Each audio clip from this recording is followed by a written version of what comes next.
തദ്ദേശ സ്ഥാപനങ്ങളിലേക്ക് തെരഞ്ഞെടുക്കപ്പെട്ടവരുടെ സത്യപ്രതിജ്ഞ ഇന്ന് നടക്കും. ഗ്രാമ, ബ്ലോക്ക്, ജില്ലാ പഞ്ചായത്തുകളിലും നഗരസഭകളിലും രാവിലെ 10-നും കോർപ്പറേഷനുകളിൽ രാവിലെ 11:30-ക്കുമാണ് സത്യപ്രതിജ്ഞാ ചടങ്ങുകൾ നടക്കുക. ഏറ്റവും മുതിർന്ന അംഗം ആദ്യം സത്യപ്രതിജ്ഞ ചെയ്യും. കോർപ്പറേഷനുകളിലെ ജില്ലാ പഞ്ചായത്തുകളിലും കളക്ടർമാർ മറ്റിടങ്ങളിൽ അതത് വരണാധികാരികൾക്കുമാണ് ചുമതലയുള്ളത്. ആദ്യ ഭരണസമിതി യോഗവും ഇന്ന് നടക്കും. വിവരങ്ങളുമായി കാസർഗോഡ് നിന്നും ജോസഫ് അഗസ്റ്റിൻ ചേരുന്നു. ജോസഫ്, ഇന്നാണ് സത്യപ്രതിജ്ഞ നടക്കുന്നത്. തദ്ദേശ സ്ഥാപനങ്ങളിലേക്കുള്ള തെരഞ്ഞെടുക്കപ്പെട്ടവരുടെ സത്യപ്രതിജ്ഞാ ചടങ്ങ് ഇന്നാണ് നടക്കുന്നത്. കൂടുതൽ വിവരങ്ങൾ എന്തൊക്കെയാണ്? കാസർഗോഡ് ജില്ലയിൽ ശക്തമായ ത്രികോണ മത്സരമാണ് വിവിധയിടങ്ങളിൽ നടന്നത്. ഈ ത്രികോണ മത്സരത്തിൽ 3 മുന്നണികൾക്കും കാര്യമായ നേട്ടമുണ്ടാക്കാൻ സാധിച്ചിട്ടുണ്ട്. ആർക്കും കാര്യമായ കോട്ടം സംഭവിച്ചിട്ടില്ല. അതുകൊണ്ട് തന്നെ കാസർഗോഡ് ജില്ലയെ സംബന്ധിച്ചിടത്തോളം LDF-നും UDF-നും NDA-ക്കും ആശ്വാസ വിധിയാണ് ഉണ്ടായത്. എന്തായാലും കാസർഗോഡ് ജില്ലാ പഞ്ചായത്തിലേക്കാണ് ശക്തമായ പോരാട്ടം നടന്നത്. ഈ ശക്തമായ പോരാട്ടത്തിനിടയിൽ 2 സീറ്റുകൾ വർദ്ധിപ്പിച്ച് ഭരണം നിലനിർത്താനായത് ഈ പ്രതിസന്ധികൾക്കിടയിലും LDF-ന് വലിയ ആശ്വാസമായി. ഈ 11 മണിയോട് കൂടി തന്നെ ഇന്ന് ജില്ലാ പഞ്ചായത്തിലേക്കുള്ള സത്യപ്രതിജ്ഞ ചടങ്ങുകൾ ആരംഭിക്കും. 11 മണിയോടുകൂടി ജില്ലാ പഞ്ചായത്തിന്റെ ഓഫീസിൽ വെച്ചിട്ടാണ്, കാര്യാലയത്തിൽ വെച്ചിട്ടാണ് ഇത്തരത്തിൽ പരിപാടികൾ സംഘടിപ്പിക്കുക. മറ്റ് പഞ്ചായത്തുകളിലും സമാന രീതിയിൽ ജില്ലാ പഞ്ചായത്ത് ഓഫീസുകളിൽ വരണാധികാരി സത്യപ്രതിജ്ഞ ചൊല്ലിക്കൊടുക്കുമെന്നാണ് ലഭിക്കുന്ന വിവരം. എന്തായാലും വിപുലമായ ക്രമീകരണങ്ങളും സജ്ജീകരണങ്ങളുമാണ് ഏർപ്പെടുത്തിയിട്ടുള്ളത്. നിലവിൽ 5ഓളം പഞ്ചായത്തുകളിൽ പ്രതിസന്ധിയുണ്ട്. പക്ഷേ അവിടെ ഇത്തരത്തിൽ സത്യപ്രതിജ്ഞ ചെയ്യുന്ന ചടങ്ങുകളുണ്ട്. അതിനുശേഷം മാത്രമായിരിക്കും പ്രസിഡന്റ് തെരഞ്ഞെടുപ്പിലേക്കൊക്കെ കടക്കുക എന്നാണ് ഇപ്പോൾ ലഭിക്കുന്ന വിവരം. എന്തായാലും കാസർഗോഡ് ജില്ലയിലെ 3 നഗരസഭയിലും ഒരു ബ്ലോക്ക് പഞ്ചായത്തിലും വ്യക്തമായ ഭൂരിപക്ഷത്തോടെ മുന്നണികൾക്ക് ഭരിക്കാനായിട്ടുണ്ട് എന്നുള്ളതാണ് ഏറ്റവും പ്രധാനപ്പെട്ടത്. അതിൽ കാസർഗോഡ് മുനിസിപ്പാലിറ്റി UDF-നാണ് ഇത്തവണ ലഭിച്ചിട്ടുള്ളത്. അതുപോലെ തന്നെ കാഞ്ഞങ്ങാട്, നീലേശ്വരം മുനിസിപ്പാലിറ്റിയും LDF-നാണ് നിലനിർത്താനായിട്ടുള്ളത്. അതുകൊണ്ട് തന്നെ മുന്നണികൾക്ക് ആശ്വാസമാണ്. എന്തായാലും ഇന്ന് 11 മണിയോടുകൂടി തന്നെ ഇത്തരം ചടങ്ങുകൾ ആരംഭിക്കുമെന്നാണ് നമുക്ക് ലഭിച്ചിട്ടുള്ള വിവരം. കാർത്തു. ശരി, തദ്ദേശ സ്ഥാപനങ്ങളിലേക്ക് തെരഞ്ഞെടുക്കപ്പെട്ടവരുടെ സത്യപ്രതിജ്ഞ ഇന്നാണ് നടക്കുന്നത്. ഗ്രാമ, ബ്ലോക്ക്, ജില്ലാ പഞ്ചായത്തുകളിലും നഗരസഭകളിലും രാവിലെ 10-നും കോർപ്പറേഷനുകളിൽ രാവിലെ 11:30-ക്കുമാണ് സത്യപ്രതിജ്ഞാ ചടങ്ങുകൾ നടക്കുക. ഏറ്റവും മുതിർന്ന അംഗമായിരിക്കും ആദ്യം സത്യപ്രതിജ്ഞ ചെയ്യുന്നത്. കോർപ്പറേഷനുകളിലും ജില്ലാ പഞ്ചായത്തുകളിലും കളക്ടർമാരും മറ്റിടങ്ങളിൽ അതത് വരണാധികാരികളുമാണ് ചുമതല. ആദ്യ ഭരണസമിതി യോഗവും ഇന്ന് നടക്കും.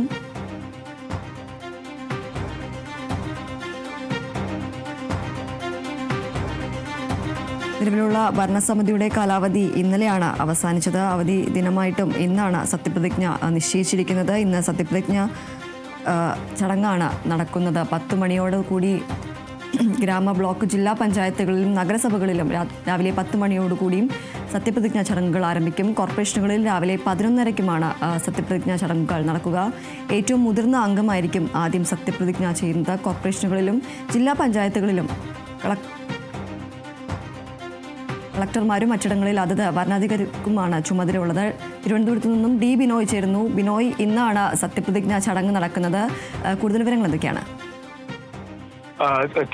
തിരുവനന്തപുരം കോർപ്പറേഷനെ സംബന്ധിച്ചിടത്തോളം ഒരു അട്ടിമറി വിജയത്തിന്റെ ആഘോഷവേള കൂടിയാണ് BJPക്ക്. അതുകൊണ്ട് തന്നെ 50 കൗൺസിലർമാർ ഉൾപ്പെടെ 101 കൗൺസിലർമാരും ഇന്ന് തിരുവനന്തപുരം കോർപ്പറേഷനിൽ സത്യപ്രതിജ്ഞ ചെയ്യും. അതുകൂടാതെ ജില്ലാ പഞ്ചായത്ത്, ഗ്രാമപഞ്ചായത്ത് എന്നിവിടങ്ങളിലൊക്കെ തന്നെയുള്ള സത്യപ്രതിജ്ഞാ ചടങ്ങുകളും ഇന്ന് നടക്കും. തെക്കൻ ജില്ലയിൽ വലിയ തരത്തിലുള്ള വിജയമാണ് ഇപ്പോൾ UDF ആഘോഷിക്കുന്നത്. അതുകൊണ്ട് തന്നെ സത്യപ്രതിജ്ഞാ ചടങ്ങും ഒരു ആഘോഷമാക്കി മാറ്റാൻ തന്നെയാണ് UDF-ന്റെ തീരുമാനം. കോൺഗ്രസിന്റെ മുതിർന്ന നേതാക്കന്മാരൊക്കെ തന്നെ ഒട്ടുമിക്ക സ്ഥലങ്ങളിലും, അതായത് UDF-ന് മേൽക്കൈയുള്ള ഒട്ടുമിക്ക സ്ഥലങ്ങളിലും കോൺഗ്രസിന്റെ നേതാക്കന്മാർ സത്യപ്രതിജ്ഞാ ചടങ്ങ് വീക്ഷിക്കുന്നതിന് വേണ്ടി എത്തുന്നുണ്ട്. KPC അധ്യക്ഷൻ ഉൾപ്പെടെയുള്ളവർ സംസ്ഥാനത്തിന്റെ വിവിധ സ്ഥലങ്ങളിൽ എത്തപ്പെടും എന്നാണ് നമുക്ക് അറിയുവാൻ കഴിയുന്നത്. തിരുവനന്തപുരം കോർപ്പറേഷൻ സംബന്ധിച്ചിടത്തോളം ഇതുവരെയായും മേയർ സ്ഥാനാർത്ഥി ആര് എന്നുള്ള കാര്യത്തിൽ NDA-യോ അല്ലെങ്കിൽ BJP തീരുമാനത്തിൽ എത്തിയിട്ടില്ല. ഇന്ന് വൈകുന്നേരത്തോടെ തന്നെ BJPയുടെ സ്ഥാനാർത്ഥിയെ മേയർ ആരാണെന്നുള്ള കാര്യത്തിൽ അന്തിമ തീരുമാനത്തിൽ എത്തിച്ചേരും എന്നുള്ള വിവരങ്ങളാണ് നമുക്ക് അറിയാൻ കഴിയുന്നത്. അതേസമയം ജില്ലാ പഞ്ചായത്തിൽ LDF തന്നെ ആണ് ഏറ്റവും കൂടുതൽ ഭൂരിപക്ഷമുള്ളത്. LDF തന്നെ അവരുടെ സ്ഥാനാർത്ഥിയെ തീരുമാനിക്കുകയും ചെയ്യും. ഗ്രാമപഞ്ചായത്തുകളിലും നിലവിൽ വലിയ തർക്കങ്ങളില്ലാതെ തന്നെ അവരുടെ പ്രസിഡന്റുമാരെ കണ്ടെത്താൻ UDF കഴിഞ്ഞിട്ടുണ്ട് എന്നുള്ളതാണ് ഏറ്റവും എടുത്തു പറയേണ്ട പ്രധാനപ്പെട്ട കാര്യങ്ങളിൽ ഒന്ന്. LDF നേരത്തെ കഴിഞ്ഞ ദിവസത്തോടെ തന്നെ ഏകദേശം അവരുടെ പ്രസിഡന്റുമാരെയൊക്കെ തീരുമാനിച്ചു കഴിഞ്ഞിരിക്കുന്നു. കൊല്ലത്താണ് സത്യപ്രതിജ്ഞ ചടങ്ങിൽ ഏറ്റവും ശ്രദ്ധേയമായ കാര്യം. കാരണം 25 വർഷത്തിന് ശേഷം കൊല്ലം കോർപ്പറേഷൻ വീണ്ടും UDF കയ്യിലേക്ക് എത്തപ്പെടുന്നു എന്നുള്ളതാണ് ഒരു സവിശേഷമായ സാഹചര്യം. കോർപ്പറേഷൻ രൂപീകരിച്ചതിന് ശേഷം ആദ്യമായി കോൺഗ്രസ് അധികാരത്തിലേക്ക്. അതുകൊണ്ട് തന്നെ സത്യപ്രതിജ്ഞ ചടങ്ങ് വളരെ മോടിക്കൂട്ടാൻ തന്നെയാണ് കോൺഗ്രസിന്റെ തീരുമാനം. നേരത്തെ തന്നെ മേയർ സ്ഥാനാർത്ഥിയെ പ്രഖ്യാപിച്ചുകൊണ്ടായിരുന്നു കോൺഗ്രസ് ഇത്തവണ തദ്ദേശഭരണ സ്ഥാപനങ്ങളിൽ തിരുവനന്തപുരം കോർപ്പറേഷൻ തെരഞ്ഞെടുപ്പിനെ നേരിട്ടത്. മേയർ സ്ഥാനാർത്ഥിയായിട്ട് AK ഹഫീസിനെയാണ് അവർ തീരുമാനിച്ചിരുന്നത്. മുതിർന്ന കോൺഗ്രസ് നേതാവാണ്. അതിനുപരി കൊല്ലം നഗരത്തിൽ തന്നെ അറിയപ്പെടുന്ന ഒരു നേതാവ് കൂടിയാണ്. AK ഹഫീസിനെ രംഗത്തിറക്കിക്കൊണ്ടാണ് തീരമേഖലയിൽ ഉൾപ്പെടെ വലിയ തരത്തിലുള്ള നേട്ടം കോൺഗ്രസിനെ കൈവരിക്കാൻ കഴിഞ്ഞത്. അതുകൊണ്ട് തന്നെ സത്യപ്രതിജ്ഞ ചടങ്ങും വളരെ ആഘോഷമാക്കി മാറ്റാൻ തന്നെയാണ് കോൺഗ്രസിന്റെ തീരുമാനം. മറ്റ് തെക്കൻ ജില്ലകളൊക്കെ തന്നെ കോൺഗ്രസിന്റെ വിജയം ആഘോഷം കൂടി ഈ സത്യപ്രതിജ്ഞ ചടങ്ങാക്കി മാറ്റാനാണ് സത്യപ്രതിജ്ഞ ചടങ്ങിനെ വിജയാഘോഷം കൂടി ആക്കി മാറ്റാനാണ് ഇപ്പോൾ കോൺഗ്രസിന്റെ തീരുമാനം. വരും ദിവസങ്ങളിൽ, അതായത് 26-ാം തീയതിയോടെ തന്നെ ഒട്ടുമിക്ക കോർപ്പറേഷനുകളെയും ഒപ്പം തന്നെ മുനിസിപ്പാലിറ്റികളിലെയും ഒക്കെ ചെയർപേഴ്സൺമാരെയും മേയർമാരെയും ഒക്കെ തിരഞ്ഞെടുക്കപ്പെടും എന്ന് ആണ് നമുക്ക് കിട്ടുന്ന വിവരം. നിലവിൽ വലിയ തരത്തിൽ തർക്കങ്ങളോ പ്രതിസന്ധികളോ ഒന്നുമില്ല. കോൺഗ്രസിന്റെ സംബന്ധിച്ചിടത്തോളം കൊച്ചി കോർപ്പറേഷനിൽ മാത്രമാണ് നിലവിൽ ഒരു തർക്കം നിലനിൽക്കുന്നത്. തിരുവനന്തപുരത്ത് ആരാണ് മേയർ എന്ന കാര്യത്തിൽ അന്തിമ തീരുമാനമെടുക്കുക BJP സംസ്ഥാന നേതൃത്വമാണ്. BJP സംസ്ഥാന അധ്യക്ഷൻ ഇന്നലെ വൈകുന്നേരത്തോടു കൂടിയാണ് തിരുവനന്തപുരത്ത് തിരിച്ചെത്തിയത്. ദേശീയ നേതാക്കന്മാരുടെയും RSSന്റെയും തീരുമാനം മേയർ തിരഞ്ഞെടുക്കുന്ന കാര്യത്തിൽ പ്രധാന ഘടകങ്ങളായി സ്വീകരിക്കപ്പെടും. പ്രത്യേകിച്ചും ഏറെ പ്രതീക്ഷയോടുകൂടിയാണ് തിരുവനന്തപുരം കോർപ്പറേഷനിലേക്ക് BJP എത്തുന്നത് എന്നുള്ളതാണ് ഏറ്റവും സവിശേഷമായ സാഹചര്യം. നേരത്തെ തന്നെ പറഞ്ഞ് പ്രഖ്യാപിച്ചതുപോലെ തന്നെ തിരുവനന്തപുരം കോർപ്പറേഷന് ഭരണം പിടിക്കാൻ കഴിഞ്ഞു. ഇനി ഭരണ നേട്ടങ്ങൾ ആണ് അവരുടെ ലക്ഷ്യം. അതുകൊണ്ട് തന്നെ വീഴ്ചകളില്ലാതെ എല്ലാവർക്കും സർവാധരണീയനായ ഒരു മേയറെ കണ്ടെത്തുക എന്നുള്ളതാണ് BJPയുടെ ഇപ്പോഴത്തെ നിലപാട്. ശരി ബിനോയ്, വ്യക്തമാണ്. ഇപ്പോൾ പത്തനംതിട്ടയിൽ നിന്നും പ്രസാദ് MJ ചേരുന്നു. പ്രസാദ്, ഇന്ന് തദ്ദേശ തെരഞ്ഞെടുപ്പിലേക്ക് തെരഞ്ഞെടുക്കപ്പെട്ടവരുടെ സത്യപ്രതിജ്ഞാ ചടങ്ങാണ് 10 മണിയോടുകൂടി നടക്കും എന്നതാണ് ലഭിക്കുന്ന വിവരം. പത്തനംതിട്ടയിൽ നിന്നുള്ള കൂടുതൽ വിവരങ്ങൾ എന്തൊക്കെയാണ്? സംസ്ഥാനത്ത് ഉടനീളം ത്രിതല പഞ്ചായത്തിന്റെ തെരഞ്ഞെടുപ്പിൽ ഐതിഹാസിക വിജയം നേടിയ ആഹ്ലാദത്തിലാണ് കോൺഗ്രസ് ക്യാമ്പുകൾ. ഇതിനോടൊപ്പം തന്നെ മറ്റംഗങ്ങളുടെയും സത്യപ്രതിജ്ഞയുടെ ഒരുക്കങ്ങളെല്ലാം പത്തനംതിട്ടയിൽ പൂർത്തിയായി. കോൺഗ്രസിന്റെ കോർ കമ്മിറ്റി യോഗം ഇന്നലെ DCC ഓഫീസിൽ ചേർന്നിരുന്നു. 5 മണ്ഡലങ്ങളിലും മുതിർന്ന അടൂര്, തിരുവല്ല, ആറന്മുള, റാന്നി, കോന്നി എന്നീ 5 മണ്ഡലങ്ങളിലും മുതിർന്ന നേതാക്കളായ PJ കുര്യൻ, അടൂർ പ്രകാശ്, ആന്റോ ആന്റണി MP, പഴകുളം മധു, ശൈലാജ് തുടങ്ങിയ നേതാക്കളുടെ നേതൃത്വത്തിലായിരിക്കും ബ്ലോക്ക് ഗ്രാമപഞ്ചായത്തുകളുടെ അധ്യക്ഷന്മാരെ തീരുമാനിക്കുക. ഏകദേശം 24ഓടുകൂടിയായിരിക്കും ഈ ബ്ലോക്കിലെയും ഗ്രാമപഞ്ചായത്തിലെ അധ്യക്ഷന്മാരെയും ചെയർപേഴ്സൺമാരെയും തീരുമാനിക്കുന്നത്. അപ്പോൾ 24-ന് ചേരുന്ന യോഗത്തിലായിരിക്കും പത്തനംതിട്ട ജില്ലാ പഞ്ചായത്ത് അധ്യക്ഷനെയും 4 നഗരസഭകളുടെ അധ്യക്ഷന്മാരെയും തീരുമാനിക്കുന്നത്. ഇന്ന് രാവിലെ 10 മണിക്ക് തന്നെ പത്തനംതിട്ട ജില്ലാ പഞ്ചായത്തിൽ, അതായത് പുതിയതായി വന്ന കലഞ്ഞൂർ വാർഡ് ഉൾപ്പെടെ 17 വാർഡുകളുടെ അധ്യക്ഷൻ ഈ ജില്ലാ പഞ്ചായത്ത് അംഗങ്ങളുടെ സത്യപ്രതിജ്ഞ നടക്കും. കഴിഞ്ഞ 30 വർഷമായി സജീവ രാഷ്ട്രീയത്തിലുണ്ടായിരുന്ന പത്തനംതിട്ട ജില്ലയിലെ പ്രധാന ഘടകകക്ഷിയായ കേരള കോൺഗ്രസ് ജോസഫ് വിഭാഗത്തിന്റെ പ്രതിനിധി കൂടിയായ പുളിക്കീർ ഡിവിഷനിൽ നിന്നും വിജയിച്ച സാം ഈപ്പനായിരിക്കും ആദ്യം സത്യപ്രതിജ്ഞ മുഖ്യ ഭരണാധികാരിയായ കളക്ടർ S. പ്രേമകൃഷ്ണന്റെ മുമ്പാകെ ചെയ്യുന്നത്. അപ്പോൾ ഇതിനൊരു പ്രത്യേകത കൂടിയുണ്ട്. കഴിഞ്ഞ 2 വർഷമായി ജില്ലാ പഞ്ചായത്തിന്റെ കോൺഫറൻസ് ഹാളും അനുബന്ധ നിർമ്മാണ പ്രവർത്തനങ്ങളിലൂടെ എല്ലാം കൂടെ ഉദ്ഘാടനം കൂടിയായിരിക്കും ഈ സത്യപ്രതിജ്ഞ ചടങ്ങിൽ ആ ഹാളിലെ നടക്കുന്നത്. തുടർന്ന് കളക്ടറുടെ മുമ്പാകെ സാമീപ്പൻ സത്യപ്രതിജ്ഞ ചെയ്തതിനു ശേഷം ഈ സാമീപ്പനായിരിക്കും മറ്റ് അംഗങ്ങളുടെ സത്യപ്രതിജ്ഞ ചെയ്യുന്നത്.